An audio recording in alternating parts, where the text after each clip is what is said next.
Bonjour les amis et bienvenue dans ce nouveau podcast. Aujourd'hui, on va parler de la programmation. On voit qu'il y a de plus en plus d'offres d'emploi qui sont postées par rapport à la technologie et beaucoup plus à la programmation qui est à l'ingénierie. Donc, si tu es un ingénieur, peut-être un ingénieur énergie, un ingénieur système embarqué, un ingénieur économique et que ton travail te demande certaines compétences en programmation. Bien évidemment, il va falloir affiner ses compétences de programmation afin de pouvoir ravir les échelons dans l'entreprise dans laquelle vous travaillez ou alors pour pouvoir réussir à trouver un travail. Donc, je vais partager ici avec vous 5 techniques pour apprendre à programmer et devenir un très bon spécialiste. Bien évidemment que ça dépend de vos capacités et ça dépend aussi de ce qui est plus approprié pour vous. Par exemple, une personne qui travaille en temps plein aura une facilité à apprendre à programmer en suivant des vidéos sur YouTube qu'en allant dans un cours, s'asseoir, puisqu'il a déjà passé 8 heures de temps au travail. Donc, je vais partager ici avec vous 5 techniques que vous pouvez utiliser pour apprendre à programmer plus facilement. Voilà. Donc, la première technique avec laquelle je vais commencer sont les cours en ligne. Il y a plusieurs sites en ligne qui offrent des cours de programmation gratuitement. Et aussi, il y a des cours bas.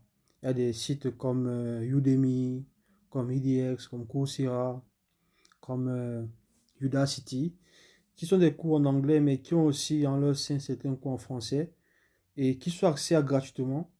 Et d'autres qui ont des accès limités en fonction du fait que vous choisissez un plan gratuit, un plan payant. Mais les sites sont accessibles. Vous avez le droit de pouvoir avoir accès à tout le contenu du site pendant un certain nombre de jours avant que vous puissiez être payé. Donc, si vous êtes un étudiant et que vous n'avez pas assez de ressources aussi, les sites que j'ai mentionnés devant vous donnent la possibilité de pouvoir postuler pour une bourse. Donc, pour chaque cours que vous voudriez apprendre, il suffit juste d'utiliser l'email de votre université pour prouver que vous êtes étudiant afin de pouvoir avoir accès au matériel du cours gratuitement. Ou alors, vous pouvez lancer une demande de bourse avec laquelle vous aurez le droit d'avoir accès au cours gratuitement et aussi à obtenir un diplôme à la fin de votre cours. Donc, il y a plusieurs sites en ligne qui vont vous aider à réussir à atteindre votre objectif. Deuxièmement, il y a les projets. Voilà. C'est la technique la plus efficace pour moi parce que c'est une technique avec laquelle vous apprenez directement à programmer sur le tas. Ça veut dire que ce n'est pas théorique, c'est beaucoup plus pratique. Avec cette technique, vous apprenez directement à créer des produits, à créer des projets. Et c'est enrichissant puisque votre portfolio va devenir de plus en plus riche en fonction du nombre de projets que vous allez réussir à accomplir. Donc, je préconise beaucoup plus cette technique, mais qui est beaucoup plus appropriée pour les gens qui sont moins occupés, comme les étudiants, les chômeurs, les gens qui ont un peu de temps un peu ouvert, genre ceux qui travaillent en temps partiel. Voilà, ceux qui ont aussi un boulot à temps plein peuvent aussi essayer de faire des projets en fin de semaine, les samedis et les dimanches. Donc, c'est une technique aussi qui est très appropriée, qui est la plus recommandée puisque elle prouve votre capacité, non seulement en théorie, mais aussi en pratique. La troisième technique avec laquelle je voudrais continuer s'appelle les tutoriels. C'est une technique qui est très ancienne, qui a été utilisée depuis très longtemps par les programmeurs, puisqu'auparavant, l'accès à Internet n'était pas aussi facile qu'actuellement. Donc, les gens disposaient des cours sur documents déjà écrits. Voilà.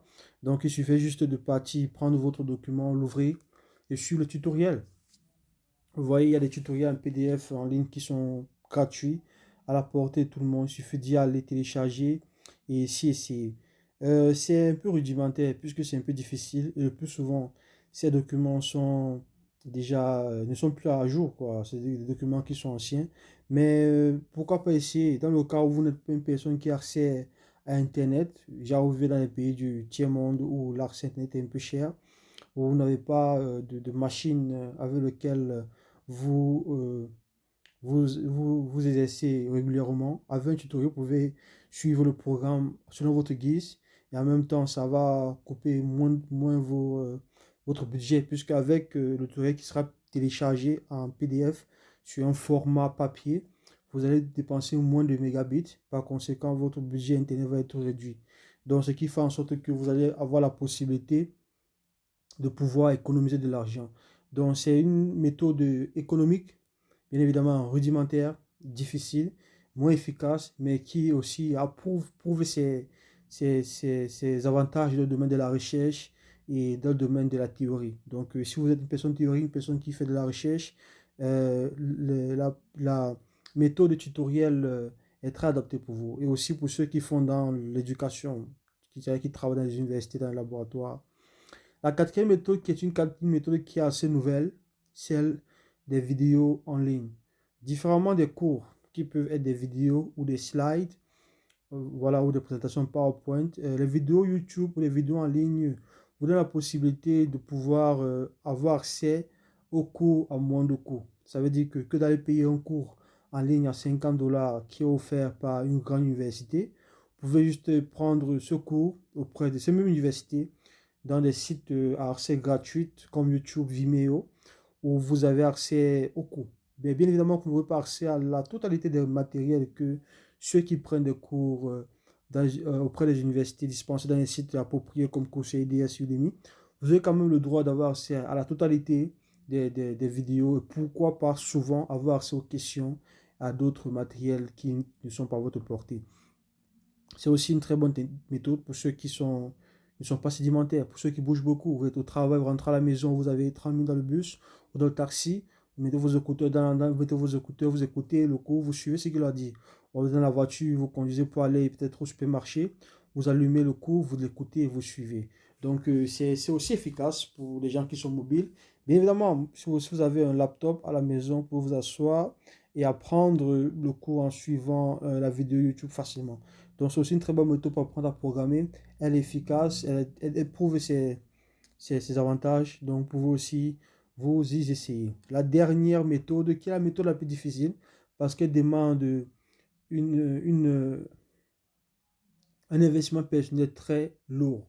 C'est celui des code challenge. Ce sont des challenges qui sont en ligne où vous allez tester vos capacités de programmation. C'est une méthode assez difficile puisqu'elle est très concurrentielle.